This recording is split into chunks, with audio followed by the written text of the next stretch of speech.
നമസ്കാരം. മലയാളി വാർത്ത ഇൻസൈഡിലേക്ക് സ്വാഗതം. ശ്രീനിവാസന് വിട. കേരളത്തിലെ ജീവിതം ഒരിക്കൽ ശ്രീനിവാസൻ വിവരിച്ചത് നരകത്തിലാണ് നമ്മൾ ജീവിക്കുന്നതെന്ന്. ചത്ത ജനാധിപത്യത്തെ ശ്രീനിവാസൻ പരിഹസിച്ചു. ആശുപത്രിക്കാരുടെ കൊള്ളയും ഡോക്ടർമാരുടെ കച്ചവടവുമൊക്കെ അദ്ദേഹം തുറന്നുകാട്ടി. ജൈവകൃഷിയുടെ പ്രാധാന്യം ശ്രീനിവാസൻ ഓർമ്മപ്പെടുത്തി. ഒരു കമ്മ്യൂണിസ്റ്റുകാരനായ ശ്രീനിവാസന് സംഭവിച്ച പരിണാമത്തെക്കുറിച്ച് അദ്ദേഹം തന്നെ നമ്മോട് വിവരിച്ചു. കമ്മ്യൂണിസ്റ്റുകാർക്ക് ഇപ്പോൾ ആശയമല്ല, ആമാശയമാണ് പ്രധാനം. ജീവിതത്തെക്കുറിച്ച് നമ്മെ ചിന്തിപ്പിച്ചു. എന്നാൽ അതേ ശ്രീനിവാസന് പിന്നീട് എന്താണ് സംഭവിച്ചത്? 2017 കാലഘട്ടത്തിൽ ശ്രീനിവാസന് ഒരു കടുത്ത സ്ട്രോക്കും ഹൃദയസ്തംഭനവും, അതിനെ തുടർന്ന് പിന്നീട് തുടർച്ചയായ ചികിത്സകൾ. ശ്രീനിവാസന് സംഭവിച്ചതെന്ത്? ശ്രീനിവാസന്റെ തന്നെ വാക്കുകളിൽ കടുത്ത മദ്യപാനിയും ചെയിൻ സ്മോക്കറുമായിരുന്നു അദ്ദേഹം. ജീവിതത്തിൽ സംഭവിച്ച ഈ വീഴ്ചയാണോ അസുഖങ്ങൾക്ക് കാരണമെന്ന് നമുക്കറിയില്ല. എങ്കിലും ഇതിനെ തുടർന്ന് സ്ട്രോക്കും ഹൃദയസ്തംഭനവുമൊക്കെ സംഭവിക്കുന്നു. അതിനുശേഷം പിന്നീടൊരു തിരിച്ചുവരവ് ശ്രീനിവാസന് കഴിഞ്ഞിരുന്നില്ല. സ്ട്രോക്കിൽ തളർന്ന ശരീരവുമായി അദ്ദേഹം എങ്ങനെയെങ്കിലുമൊക്കെ ജീവിച്ചു തീർക്കുകയായിരുന്നു. പിന്നീട് പഴയ കാര്യങ്ങളൊക്കെ അദ്ദേഹത്തിന് കൃത്യമായി ഓർമ്മയുണ്ട്. അതുകൊണ്ട് തന്നെ സുഹൃത്തുക്കളെ കാണുമ്പോൾ തുടർച്ചയായി സംസാരിക്കാൻ ശ്രമിക്കും. എന്നാൽ കേൾവിക്കാരന് പലതും മനസ്സിലാകില്ല. പതിവ് പോലെ പുറത്തേക്ക് യാത്ര പോകാനും ചടങ്ങുകളിലൊക്കെ പങ്കെടുക്കാനും അദ്ദേഹത്തിന് വലിയ ആഗ്രഹം. എന്നാൽ നടക്കുന്നതിലുൾപ്പെടെ വലിയ പ്രശ്നങ്ങൾ. അദ്ദേഹത്തിന് സംഭവിച്ച സ്ട്രോക്ക് പിന്നീട് ശരീരത്തിന്റെ പല ഭാഗങ്ങളിലേക്ക് പടർന്നു കയറി. അതിനാക്കം കൂട്ടിയത് വിമർശകർ മുന്നോട്ട് വയ്ക്കുന്നത് പോലെ നാച്ചുറോപ്പതിയിലേക്കുള്ള അദ്ദേഹത്തിന്റെ യാത്രയാണോ? അതിനെക്കുറിച്ച് നമുക്ക് വ്യക്തതയില്ല. എങ്കിലും ശ്രീനിവാസൻ അലോപ്പതിയേറെ കുറ്റം പറഞ്ഞിരുന്നു. ഡോക്ടർമാർ വലിയ കൊള്ളയാണ് ആശുപത്രികളിൽ നടത്തുന്നത് എന്ന് അദ്ദേഹം തുറന്നടിച്ചു. കടുത്ത അസുഖബാധിതനായിട്ടും ആദ്യ നാളുകളിൽ അദ്ദേഹം നാച്ചുറോപ്പതിയിലേക്ക് തിരിഞ്ഞു. ഇത് അദ്ദേഹത്തിന്റെ അസുഖം കൂട്ടിയെന്നാണ് അദ്ദേഹത്തോട് അടുപ്പമുള്ളവർ പറയുന്നത്. പിന്നീട് കടുത്ത ശ്വാസകോശ അസുഖങ്ങൾ അദ്ദേഹത്തെ ബാധിച്ചു. വർഷങ്ങൾക്ക് മുൻപ് തന്നെ ഡയബറ്റിക്സ് അദ്ദേഹത്തിലുണ്ടായിരുന്നു. ഡയബറ്റിക്സിനെ അദ്ദേഹം ഒരിക്കലും മൈൻഡ് ചെയ്തില്ല. പ്രമേഹം ഇങ്ങനെ അവഗണിച്ചതുകൊണ്ട് മറ്റ് അസുഖങ്ങൾ കൂടി ശരീരത്തിൽ ശക്തി പ്രാപിച്ചപ്പോൾ അദ്ദേഹം ഏറെ ദുർബലനായി. ഒടുവിൽ 69-ാം വയസ്സിൽ ഈ ലോകത്ത് നിന്ന് കടന്നുപോകുന്നു. ആദർശങ്ങളിലാണ് ശ്രീനിവാസൻ ജീവിച്ചത്. എന്നാൽ ആരോടൊക്കെയോ വാശി തീർക്കുന്നത് പോലെ അദ്ദേഹം വലിച്ചുകൂട്ടി. ചെയിൻ സ്മോക്കർ എന്ന് പറഞ്ഞാൽ അക്ഷരാർത്ഥത്തിൽ ചെയിൻ സ്മോക്കർ. ജീവിതത്തിൽ ആദർശം മുറുകെ പിടിച്ചു. എന്നാൽ മറ്റൊരു പിഴവ് അദ്ദേഹത്തിന് സംഭവിച്ചു. അത് അദ്ദേഹത്തിന്റെ ആരോഗ്യ പരിപാലനമായിരുന്നു. രാസവളങ്ങളില്ലാത്ത ഭക്ഷണത്തെയും ജൈവകൃഷിയെയും പ്രോത്സാഹിപ്പിച്ചയാളാണ് ശ്രീനിവാസൻ. തന്റെ ആരോഗ്യം മോശമായ ഒരു അവസരത്തിൽ ശ്രീനിവാസൻ പറഞ്ഞു, ഇത്രയധികം സിഗരറ്റ് വലിച്ചു കൂട്ടേണ്ടിയിരുന്നില്ല എന്നിപ്പോൾ തോന്നുന്നു. എന്നാൽ ഈ അവസ്ഥയിലും ഒരു സിഗരറ്റ് കിട്ടിയാൽ താൻ വലിക്കുമെന്നും ശ്രീനിവാസൻ പറഞ്ഞു. അത്ര അഡിക്ഷനാണ് തനിക്ക് സിഗരറ്റിനോട്. എന്നും അലോപ്പതി മരുന്നുകളോട് എതിർമുഖമായിരുന്നു ശ്രീനിവാസൻ പ്രകടിപ്പിച്ചത്. മൈദയ്ക്കും ബൊറോട്ടയ്ക്കുമൊക്കെ എതിര്. ബൊറോട്ട ജീവിതത്തിൽ കഴിക്കില്ല എന്ന വാശി പിടിച്ചു. ശ്രീനിച്ചേട്ടൻ സ്വന്തം ജീവിതം നശിപ്പിച്ചുവെന്ന് ഒരിക്കൽ ശാന്തിവിള ദിനേശ് പറഞ്ഞിട്ടുണ്ട്.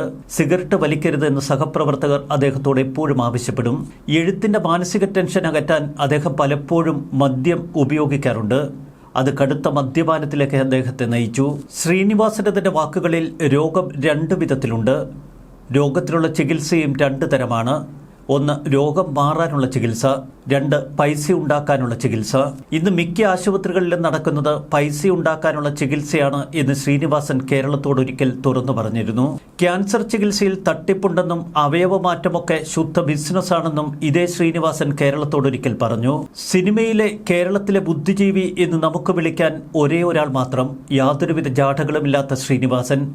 അതേ ശ്രീനിവാസൻ തന്റെ സിനിമയെക്കുറിച്ച് ഒരിക്കൽ പറഞ്ഞത്, ഗാന്ധിജി പറഞ്ഞതുപോലും കേൾക്കാത്തവരാണ് നമ്മൾ, പിന്നെ സിനിമയ്ക്ക് എങ്ങനെ സമൂഹത്തെ തിരുത്താൻ കഴിയുമെന്നാണ്.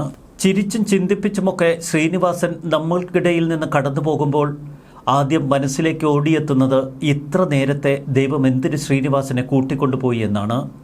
ശ്രീനിവാസൻ ഒരു ദൈവവിശ്വാസിയായിരുന്നു എന്ന് ചോദിച്ചാൽ അതിനുപോലും നമുക്ക് ഉത്തരമില്ല. മലയാളത്തിന്റെ പ്രകാശനം കുട്ടിമാമയുമൊക്കെ അങ്ങ് ദൂരെയാണിനി. ചെറുപ്പകാലവും പ്രായം ചെന്നതിന് ശേഷവുമുള്ള ജീവിതം ഏറെക്കുറെ ഒരുപോലെയാണ് എന്ന് ശ്രീനിവാസൻ ഒരിക്കൽ പറഞ്ഞിരുന്നു. ദീർഘനാളത്തെ ആശുപത്രിവാസത്തിന് ശേഷം അദ്ദേഹം മറ്റൊരു സിനിമയിൽ ശക്തമായ സാന്നിധ്യമുറപ്പിക്കുമെന്നൊക്കെ വാർത്തകളിൽ നിറയുമ്പോഴാണ് ഇപ്പോൾ ആ വിയോഗ വാർത്ത നമ്മെ വേദനിപ്പിക്കുന്നത്. 2017 മുതൽ ശ്രീനിവാസന്റെ ജീവിതത്തിലേറെയും ആശുപത്രിവാസമായിരുന്നു. 2023 ഒരിക്കൽ നീണ്ട ഒരു ആശുപത്രിവാസത്തിന് ശേഷം അദ്ദേഹം പുറത്തിറങ്ങി. കേരളത്തിലെ ജനങ്ങളോടെന്ന് അദ്ദേഹം പറഞ്ഞത്, ജനാധിപത്യത്തെക്കുറിച്ച്.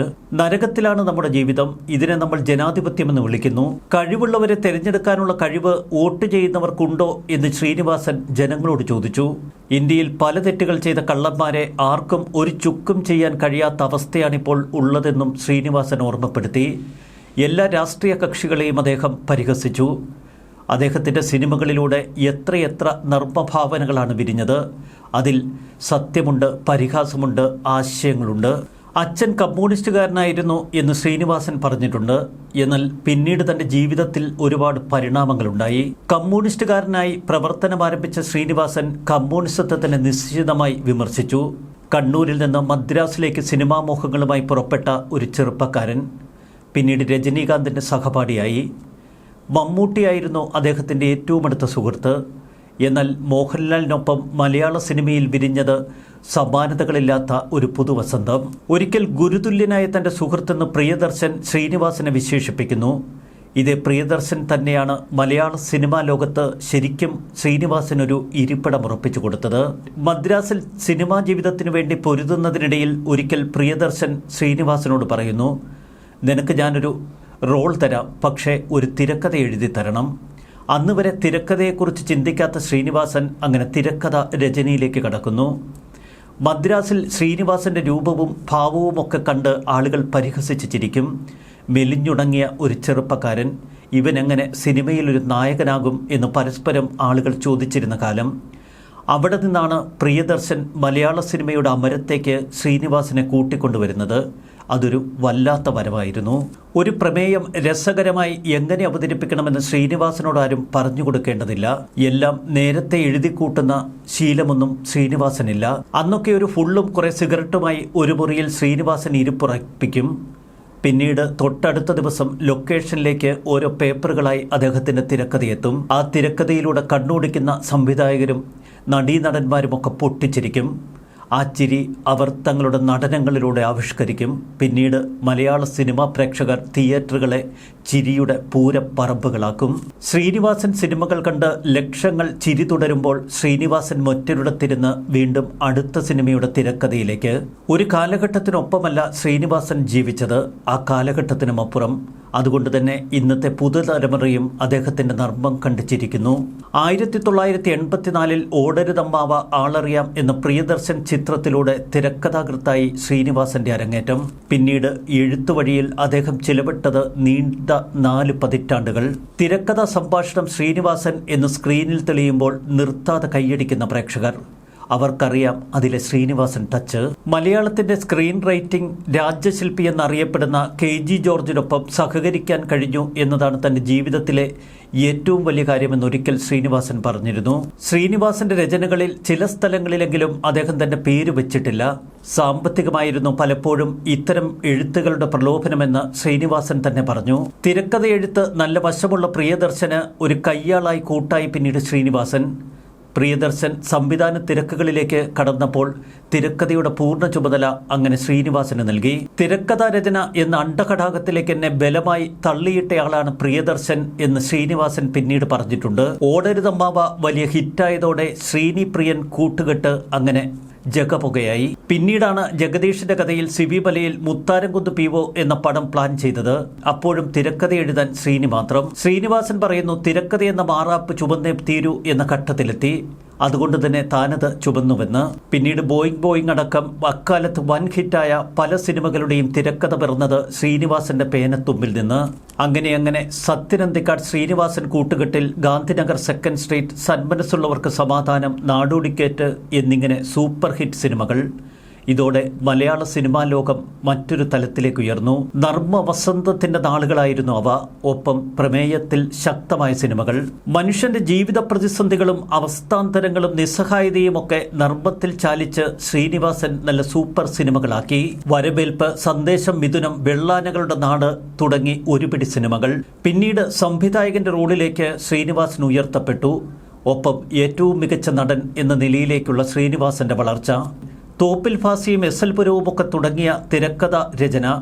ആ തിരക്കഥാ രചനയിൽ നിന്നും തികച്ചും വേറിട്ട ശൈലിയായിരുന്നു ശ്രീനിവാസൻ്റേത്. തോപ്പിൽ ഫാസിയും SL പുരവുമൊക്കെ ശ്രമിച്ചത് തിരക്കഥയിൽ ഒരു നാടക പാരമ്പര്യമായിരുന്നു. ശ്രീനിവാസൻ അത് പൊളിച്ചെഴുതി. MTയും പത്മരാജനുമൊക്കെ തിരക്കഥയെ ഇതിവൃത്തപരമായി കണ്ടപ്പോൾ ശ്രീനിവാസൻ അത് ജീവിതത്തോട് ചേർത്ത് വെച്ചു. സാഹിത്യകാരന്മാരായ തിരക്കഥാകൃത്തുക്കളുടെ രചനകളിൽ എപ്പോഴും സാഹിത്യാംശം നിറഞ്ഞു നിന്നു. എന്നാൽ ശ്രീനിവാസന്റെ സിനിമകളിൽ നിറഞ്ഞു നിന്നത് മനുഷ്യാവസ്ഥകളാണ്, പച്ചയായ ജീവിതമാണ്. ഇതിൽ ഒരിടത്തും അച്ചടി ഭാഷയുടെ സ്വാധീനം പ്രകടമായില്ല. ഫാന്റസിയുടെ നേരിയ അംശം പോലും ശ്രീനിവാസന്റെ തിരക്കഥകളിലില്ല. ദൈനംദിന ജീവിതത്തിൽ മനുഷ്യൻ നേരിടുന്ന പ്രശ്നങ്ങളെ അദ്ദേഹം കൃത്യമായി തൻ്റെ പേനത്തുമ്പിൽ അടയാളപ്പെടുത്തിയിട്ടു. ജീവിതത്തിൽ നിന്ന് താരങ്ങൾ സ്ക്രീനിലേക്ക് നേരിട്ട് കയറി അഭിനയിക്കുന്നത് പോലെ തോന്നും ശ്രീനിവാസന്റെ തിരക്കഥകളിൽ പിറന്ന സിനിമകൾ കാണുമ്പോൾ. കുടുംബ ബന്ധങ്ങളിൽ അദ്ദേഹം നർമ്മം ചാലിച്ചു. രാഷ്ട്രീയക്കാരെ വർണ്ണിക്കുമ്പോൾ അദ്ദേഹം പരിഹാസത്തിന്റെ നർമ്മഭാവനയിൽ അതൊക്കെ കൃത്യമായി വരച്ചു കാട്ടി.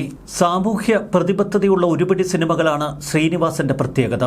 ഒരുതരം കാരിക്കേച്ചർ സ്വഭാവമുള്ള നടീനടന്മാർ അങ്ങനെ വെള്ളിത്തിരയിലെത്തി. സരോജ് കുമാർ മോഹൻലാലിനെ ഉദ്ദേശിച്ചാണ് എന്ന പരിഹാസത്തിന് പിന്നിൽ ശ്രീനിവാസന്റെ പച്ചയായ ജീവിതമെഴുത്തു തന്നെ.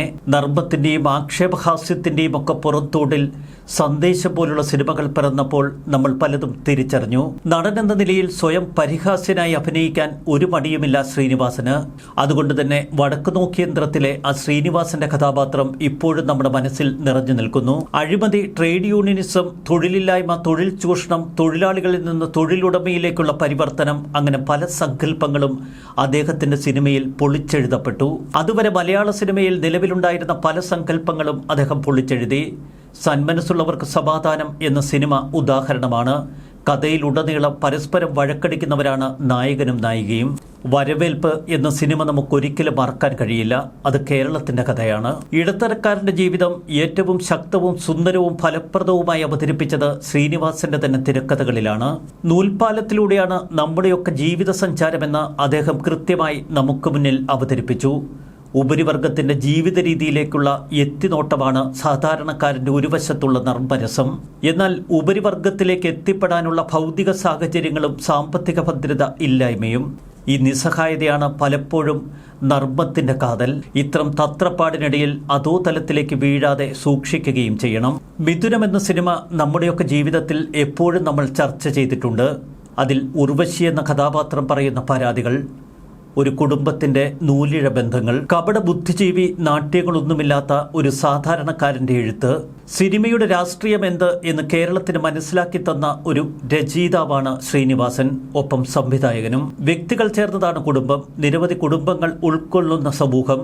അപ്പോൾ വ്യക്തികളും കുടുംബാംഗങ്ങളും അടങ്ങുന്ന ഒരു വലിയ കഥാതന്തു അദ്ദേഹത്തിന്റെ തൂലികയിൽ പിറക്കും. വടക്ക് നോക്കിയന്ത്രത്തിലെ തളത്തിൽ ദിനേശൻ നമുക്ക് ചുറ്റുമുള്ള ഒരു കഥാപാത്രമാണ്. സിനിമാ പ്രേമിയായ അയാളുടെ ഭാര്യ ഒരിക്കൽ മോഹൻലാലിന്റെ ആരാധികയാണ് എന്ന് പറയുമ്പോൾ അയാൾ അസ്വസ്ഥനാകുന്നു.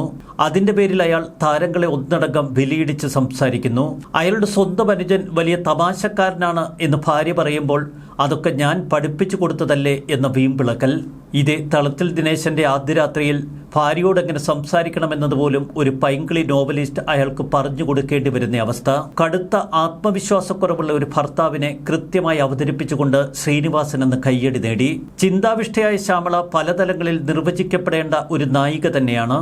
സർക്കാർ ജോലിയുള്ള ഭർത്താവ് എല്ലാം മാറ്റിവെച്ച അർത്ഥശൂന്യമായ ലക്ഷ്യങ്ങൾക്ക് പിന്നാലെ പായുമ്പോൾ ശ്യാമള അവൾക്ക് അനുയോജ്യമായ ഒരു തൊഴിൽ മേഖല കണ്ടെത്തുന്ന കാഴ്ച.